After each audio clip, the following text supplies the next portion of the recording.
find what you were looking for? Well, it's starting to look that way. Can I use the phone? Knock yourself Hey, out. don't go anywhere, Justus. Things are just starting to warm up. Oh, thank you. Donnelly. Donnelly, Spencer. I found us not one, but two Luger 9mm 08s with 4-inch barrels.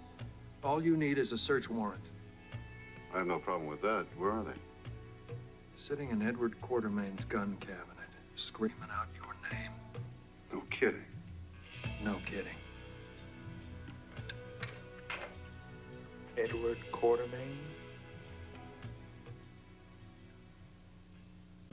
Great, I'll send you a check for the down payment. Oh, thank you. Ha! Feast your eyes on the newest permanent resident of Port Charles. You bought a house. A firehouse. Faded gilt letters over what's going to be my front door. Hook and ladder number 17. Oh, yeah. The Douglas Street Firehouse. Ah, congratulations. Thank you very much. Needs a little work, but it's an interesting building, and it's got a lot of space. This decision of yours wouldn't have anything to do with Ron Blake's sudden and unexpected resignation from the city council now, would it? Well, maybe. And again, maybe it's just coincidence. Yeah. In any case, I wish I had a better welcome for you to our fair city. Why? What's going on? I have further information on your father's murder.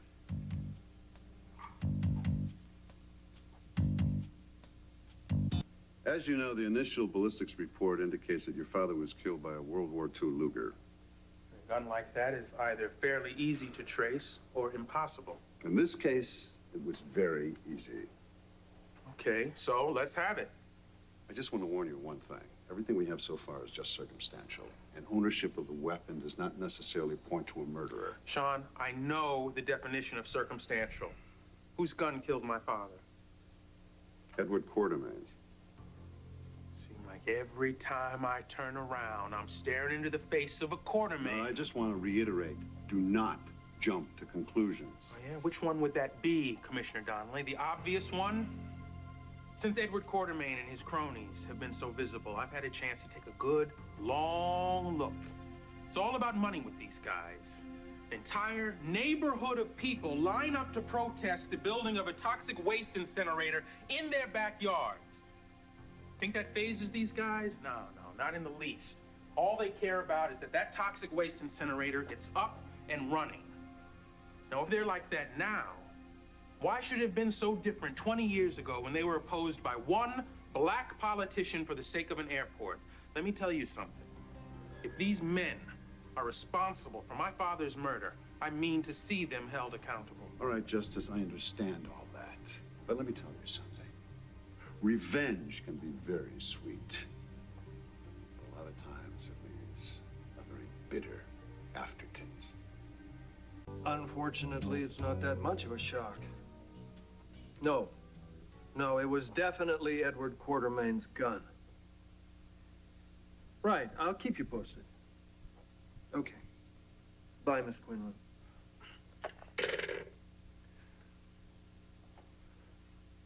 You don't look so hot.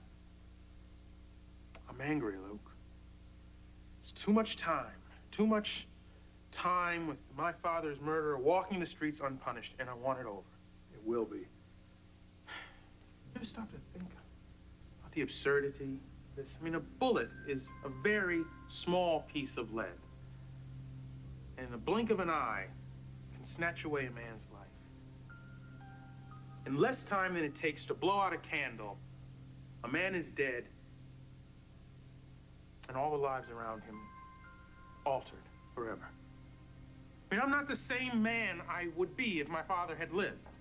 My grandmother, my mother, my sister, all irrevocably changed because my father took a bullet in his head sitting in his own backyard. Now, Justus, your father didn't die because of a bullet.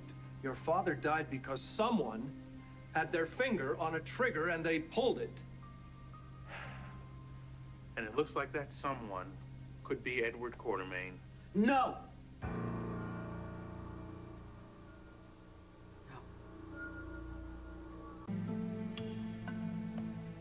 Edward Quartermaine did not kill Bradley. How can you be so sure? I am sure. At the very least, May, he's in this up to his eyebrows. You don't know what you're talking about, either one of you. And you do? Yes. Why is this concept so upsetting to you? If Edward Quartermaine turns out to be the killer, does it make that much of a difference? Of course not. Then what? I don't know.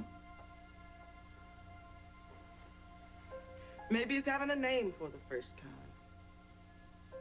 A name attached to someone I know.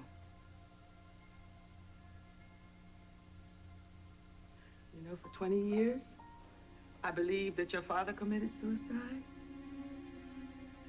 That doesn't sit easy. He was my son. And no one knew him better than I did. And something should have clicked. I should have heard alarm bells go off when I saw him dead on that bench.